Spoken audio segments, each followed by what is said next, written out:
प्रेरणास्पद कथा YouTube channel पर मैं धनंजय जैन आप सभी का हार्दिक स्वागत करता हूँ। छोटी सी कहानी डीजे की जुबानी। दोस्तों, एक बार एक वृद्ध महिला अपने सर पर टोकरी में स्वादिष्ट सुंदर दिखने में ऐसे अमरूद लेकर अमरूद ले लो की आवाज लगाते हुए गलियों में घूम रही थी। मधु नाम की महिला ने जब उस वृद्धा को देखा, जिसके पास 4 साल की उसकी लड़की थी, जब उस लड़की ने देखा और कहा कि मम्मा मुझे अमरूद खाने हैं, उसकी आवाज़ सुनकर तो मधु मैडम ने कहा कि माँ जी आप इधर आ जाइए। जैसे तैसे जब वो वृद्धा उनके घर की सीढ़ियाँ चढ़कर दरवाजे पर पहुंची तो मधु ने देखा करीब करीब उसकी उम्र 80 साल की होगी। बराबर दिख नहीं रहा था, इसलिए उसने अपने चश्मे को डोरी से बांध के रखा था, वो भी टूटा हुआ था। फटी पुरानी साड़ी थी, चप्पल भी उसकी टूटी हुई थी एक, और उसको सुई धागे से उसने सील के रखा था। बड़ी दयनीय स्थिति थी और मधु हमेशा ऐसे लोगों की दिल से सहायता करती थी। उसने कहा माँ जी 1 किलो आप अमरूद तोल दीजिए जब तक मैं आती हूँ। उसने अपना टोकरा नीचे रखा और टूटा फूटा तराजू निकाला और 1 किलो के जगह उसने एक पत्थर रखा, मतलब उसके पास किलो का वजन भी नहीं था, ऐसी हालत। खैर उसने अमरूद तोले। इसी बीच मधु आ गई और उसने बिस्किट और पानी माँ जी को कहा कि पहले आप पानी पी लीजिए। उसने ऊपर मुंह करके देखा तो बोलने लगी कि आज तक इतना समय हो गया मैं अमरूद बेच रही हूं, किसी ने पानी के लिए भी नहीं पूछा। खुश रहो, तुम्हारे बच्चे सही सलामत रहे, भगवान तुम्हें बरकत दे। बहुत सारी दुआएं उसके मुंह से अपने आप निकलने लगी। मधु ने कहा कि माँ जी आपके बच्चे तो होंगे। अब दुखती रग पर मधु ने हाथ रख दिया था। पहले ही भावुक हो उठी वृद्धा अब रो पड़ी। उसने कहा मेरे 2 बच्चे थे, एक लड़का और एक लड़की। लड़की सयानी हो चुकी थी, शादी जैसी हो गई थी। लड़का छोटा था उससे 2 साल। तो दूसरे मोहल्ले के लड़कों ने उसे छेड़ना शुरू कर दिया। 2-3 दिन तो इसने बर्दाश्त किया, फिर जब आके मुझे कहा तो इसके छोटे भाई से रहा नहीं गया, अकेला ही उन सबसे लड़ने के लिए चला गया। पर वो इतने सारे और ये अकेला। बस उस महाभारत की घटना याद आती है, अभिमन्यु अकेला था और वो इतने धुरंधर। फिर भी अभिमन्यु हिम्मत नहीं हारा था। मेरा बेटा भी हिम्मत नहीं हारा, उसने भी मारा, पर इतने सारे थे, उसे मार मार कर इन लोगों ने अधमरा कर दिया। जैसे तैसे हम उसे लाए और उन लोगों ने चेतावनी दी अब तेरी बेटी को हम छोड़ेंगे नहीं। तो किसी ने कहा कि तुम पुलिस में रपट क्यों नहीं लिखाते हो। तो बड़ी मुश्किल से पुलिस स्टेशन में भी हमारी रपट लिखी गई, वहां पे भी हमें बहुत तकलीफ हुई। पर जैसे ही रपट लिखी और हम घर की तरफ आ रहे थे तीनों, तो उनको किसी ने बता दिया कि तुम्हारे खिलाफ रपट लिखाई गई है। तो उन्होंने 40-50 की टोली में आकर मेरी बेटी को और मेरे बेटे को एक पेड़ से बांध दिया और बुढ़िया फुट फुट कर रोने लगी। उससे आगे बोला ही नहीं गया। जैसे तैसे वहां के लोगों ने कहा कि माँ जी अब वो बच्चे आपके पीछे पड़े रहेंगे उस केस को वापस लेने के लिए, इससे तो अच्छा है कि तुम ये गांव छोड़ के ही चली जाओ। और उन्होंने मुझे दूसरे दिन ट्रेन में बिठाकर रवाना कर दिया, तब से मैं आपके इस शहर में ही हूँ।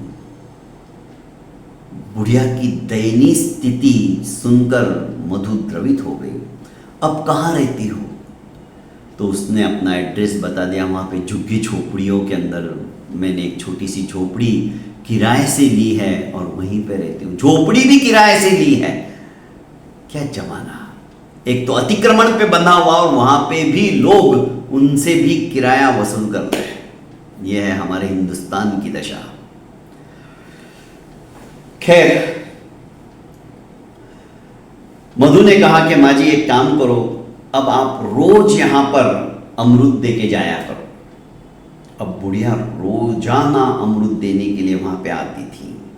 इस बीच मधु कभी उसका चश्मा नया बना के दे देती थी, कभी उसको चप्पलें दे देती थी, कभी उसको अच्छी साड़ी दे देती थी।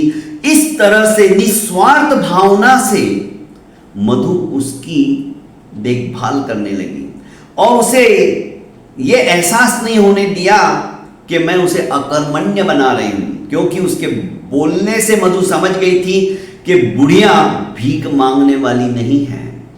यदि उसे भीख ही मांगना रहता तो किसी सिग्नल पे जाके बैठ जाती और अपना गुजारा कर सकती थी, पर यह बुढ़िया स्वाभिमानी है और अमरूद बेचकर झोपड़ी का भी किराया चुकाते हुए अपना उदर पोषण कर रही है। और इतनी चिलचिलाती हुई धूप के अंदर फटे टूटे चप्पलों को पहनकर ये कोई करता है तो सिर्फ और सिर्फ स्वाभिमानी व्यक्ति ही कर सकता है। तो ये जानते हुए भी वो एक तरह से उसकी हेल्प करने लग गई कि नहीं माँ जी, ये मैं पहनती नहीं हूं, आप पहन लो। मैंने कोई नए नहीं लाए आपके लिए, आप मुझे अपनी बेटी ही समझो। इस तरह से उसने एक रिश्ता सा बना लिया उससे और धीरे धीरे उसकी हेल्प करने लगी। जब 3 दिन हो गए, वृद्धा अमरूद लेकर नहीं आई तो मधु की बेटी ने भी कहा कि मम्मा वो अमरूद नहीं आ रहे अभी। तो मधु ने अपने पति से कहा कि आज ऑफिस से थोड़ा जल्दी आना, मुझे उन झुग्गी झोपड़ियों में जाना है। झुग्गी झोपड़ियों में? जब पता चला कि मधु तो समाज सेवा में भी अग्रगण्य है और इस तरह से करती कि किसी को पता भी नहीं चलने देती। उसका पति ऑफिस से जल्दी आया और जब उनकी गाड़ी उस झुग्गी झोपड़ियों के सामने रुकी, इसने पूछा कि वो कहाँ रहती है तो बताया गया। ज़्यादा ढूंढने में तकलीफ नहीं हुई क्योंकि मधु को उसने सब कुछ बताया था, मैं कहाँ रहती हूँ, कौन सी झोपड़ी है। पहुंची तो मरना सन्न हालत के अंदर वो बुढ़िया थी। पर जैसे ही मधु को देखा, 2-3 महिलाएं भी बैठी थी अड़ोसी पड़ोसी की, मधु को देखती जैसे मानो इसके अंदर प्राणों का फिर से संचार हुआ हो। मधु नजदीक बैठी और कहने लगी कि क्या हुआ। उसने कहा कुछ मत पूछो, वो तुम्हारे लिए, तुम्हारे अमरूद में पहुंचा नहीं पाई 3 दिन से। वो टोकरी की तरफ उसने इशारा किया, टोकरी अमरूद से भरी पड़ी थी। मधु ने देखा तो उसमें अमरूद है। बस टोकरी की तरफ इशारा किया और प्राण पखेरु उस बुढ़िया के उड़ गए। मधु के पति ने अपने ऑफिस के लोगों को बुलाया, वैकुंठ यात्रा वाली गाड़ी को बुलाया और हिंदू रीति रिवाज से उसका दाह संस्कार किया। और मधु के कहने से उन्होंने उस बुढ़िया के नाम से एक एनजीओ खोला।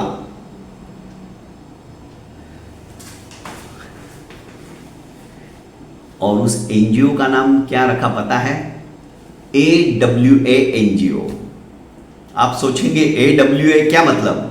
मतलब अमरूद वाली अम्मा एनजीओ। और वो एनजीओ, उसमें उन्होंने लाखों रुपए इकट्ठे किया और इस तरह से जो असहाय लोग हैं उनकी सहायता के लिए उस वृद्धा के नाम से उन्होंने समाज सेवा करना शुरू कर दिया। तो दोस्तों, ऐसे भी लोग हैं। पुण्य कमाने के लिए सिर्फ दान दक्षिणा देना, मंदिर में जाके घंटी बजाना, बाहर जो भिखारी रहते हैं उनको कुछ दे देना इसी से पुण्य होता है, ऐसा नहीं है। पुण्य कमाने के लिए अच्छे विचारों का होना बहुत जरूरी है।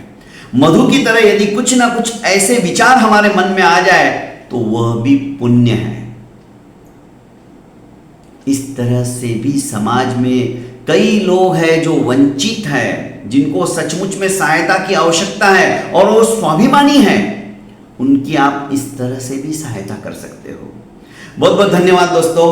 प्रेरणास्पद कथा यूट्यूब चैनल को लाइक कीजिए, सब्सक्राइब कीजिए और शेयर भी कीजिए। प्रणाम।